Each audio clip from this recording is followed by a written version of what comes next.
Don't you find it a little odd that the first thing that many people think of or express when they receive a gift is something along the lines of, okay, what's the catch? Or similarly, oh boy, what are the strings attached to this one? Or we might actually see it as a gift from this person and feel obligated in some sort of way, something along the lines of, oh man, how am I going to repay them for this? This is just too much. Or similarly, what did I do to deserve this? These are just some of the ways that we could receive a gift wrongly, and on the converse side, we could give what we call a gift in a way that isn't really a gift.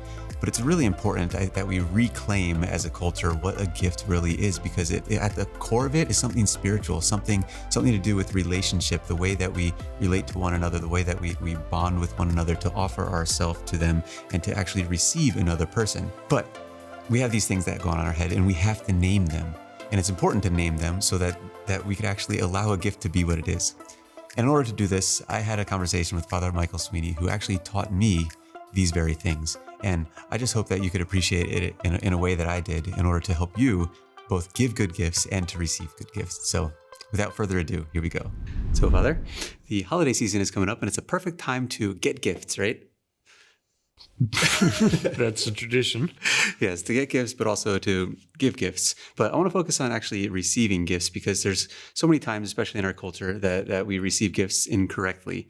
I got this concept from you, and by reflecting on it in my daily life, and whenever I give a gift to someone, getting their reactions, I have to always keep going back to this lesson that you taught me. So, what are the different ways that you could receive a gift wrongly? Right. The first way is to receive it as a wage. Someone gives you a gift, and you'll say something like, "I don't deserve this," as if because you did something in order to merit it, or of sorts. Well, yeah, as if. And so, but a gift isn't a wage. It's a gift. In other words, if the gift isn't free and in a way undeserved, it's not a gift at all. And so, you may feel unworthy of the gift, and that may be the case, but it mustn't be because you think you haven't earned it. So you don't earn gifts. That's the first way. The second way, I suppose, is to receive the gift as a bribe. So you receive the gift and you first think, oh, isn't this nice? And then, all right, what are the strings? What's expected? What do you want out of me? How am I obliging myself if I accept this gift? Now, companies do this all the time, by the way. A free gift if you buy this or this. And first of all, free gift is ridiculous. If a gift is free, and so free gift is a little redundant. Is redundant. But the other thing is, anyone who calls something a free gift, really it means it's a bribe. And so that's a get good way this to think free of it. gift from us so that you will buy our services or buy this, purchase this. So, but a gift again is not a bribe, and so not supposed to be. No. So a true gift isn't. Yeah, a true gift isn't. And so if someone gifts you something, and then you really mustn't think of it in terms of what are the strings, but just how wonderful. The third and worst way, perhaps, is to receive it as a tribute. I deserve this. I deserve this. In the ancient world, the emperor, for example, was given a gift as a tribute, or a tax, as it was called, the tribute tax. It was in order to gain his good favor. I suppose we receive a gift as a tribute when we look at it and think, that's very nice, but is that all? Okay. I deserve more. I deserve more. And so that, again, is not a gift. So a gift is not a wage, it's not a bribe, and it's not a tribute. So what is it? Yeah, well, so we're good at defining things by what they're not, but what exactly is a gift then? Well, a gift is, first of all, it is something that I am given because the giver intends me to have it. And it's interesting, the word gift actually comes from the word to give.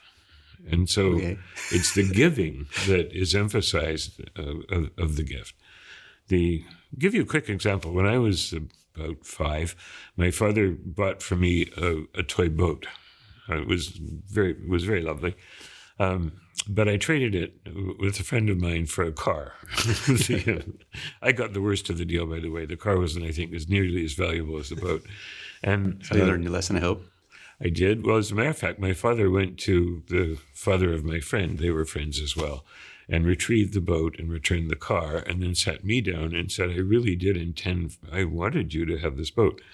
And I did learn that with a gift, the giver is always, in a way, present in the gift.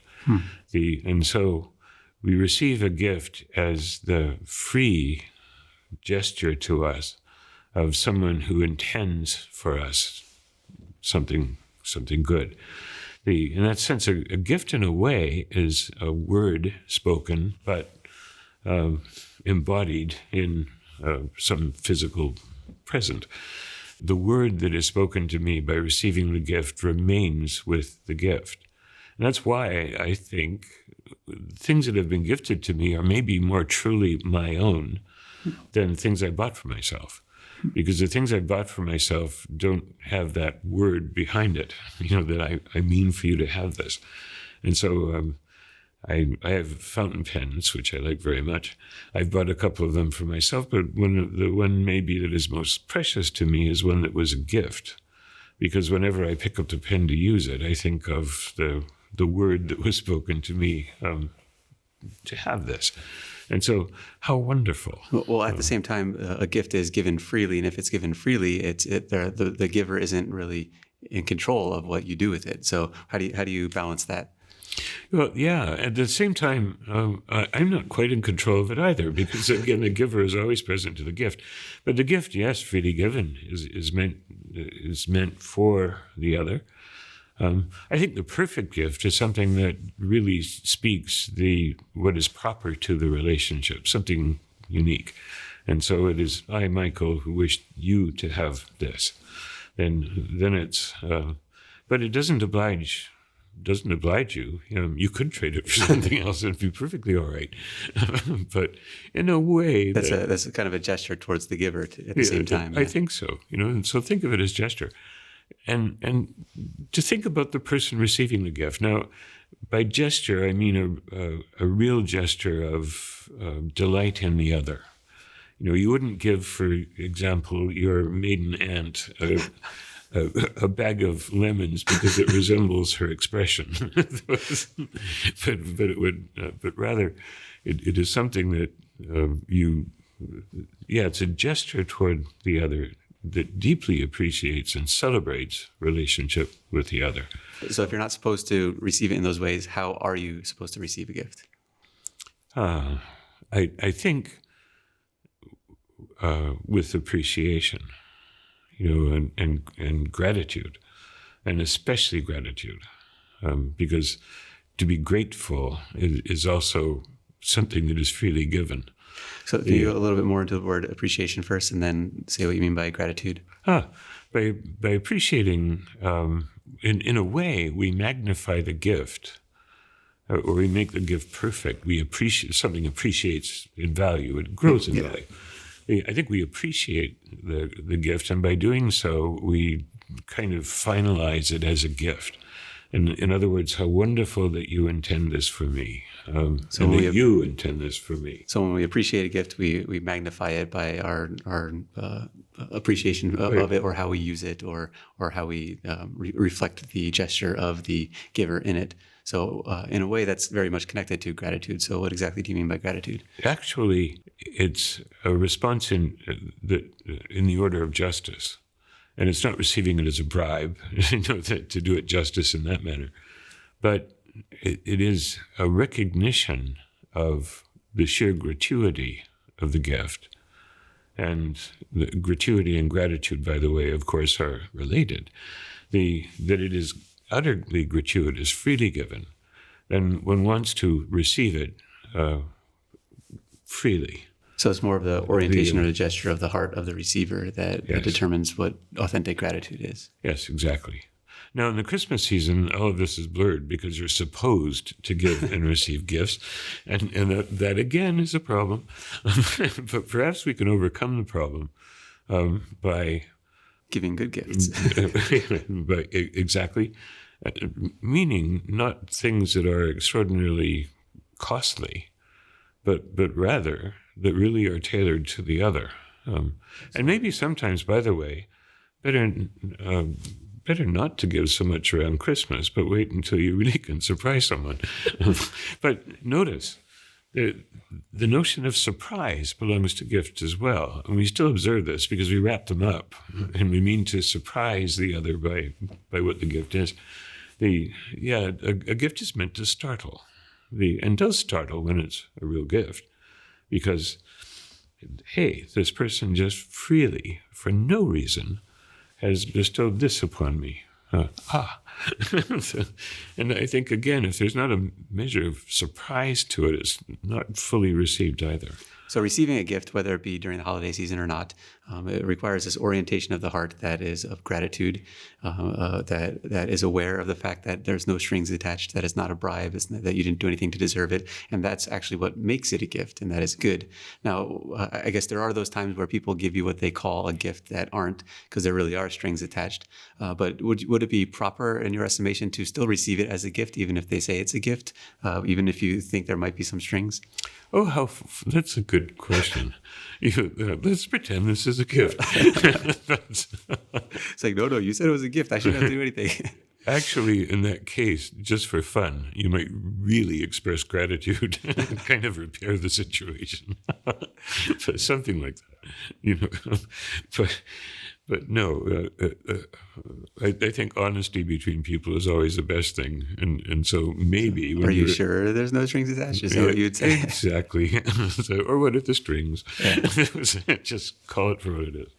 Okay, Father, I know that you said that it might not be the best idea to give gifts during this season, and I know there's a little bit of jokiness going on there, but let's actually focus on why it is that we give gifts during the season, because I think it would be a good idea to actually give gifts during Christmas.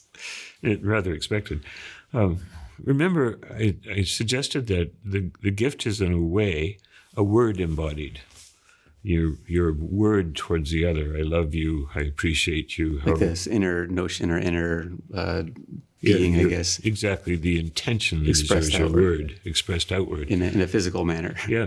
And that is the mystery of Christmas, that for we who believe, that is that God spoke his word to us through the incarnation of his word, who is Christ.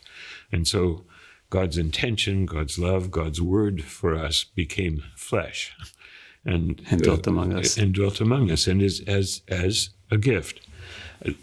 Along these lines, people worried about how commercial Christmas is becoming.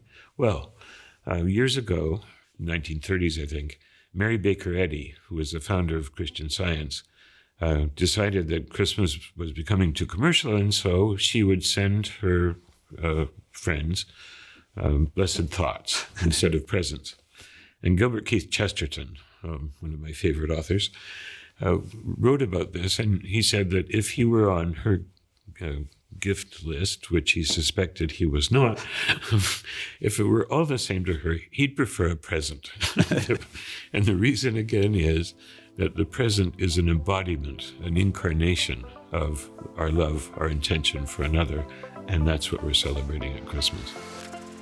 Well, that pretty much wraps up this video. Make sure you like and subscribe and do all those things that you do on YouTube. And actually, if you're not watching this on YouTube, go to YouTube, find A Secular Age, and like, subscribe, and be notified. That's a really important one. Click the notification button, and you'll see some more videos. In the near future, we're going to be talking about judging yourself and how that's like really the worst thing you could possibly do in the spiritual life, and actually just in general, relating to other people as well. So we're going to be talking about that soon. And in order to do that, here's some clips of where I've tried my best not to judge myself. Enjoy. Much better than that is to hear from Father Michael Sweeney. So close. What's really important is that we don't talk too long to introduce a video.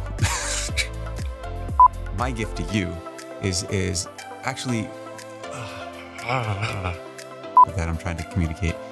Oh, I was this close. Really change this vision, relating to someone in the way that this is. I said it right before. Maybe let's just use that previous one. Receiving something. Just stop using this pencil. There are a number of things that get in the way. I'm just gonna start over.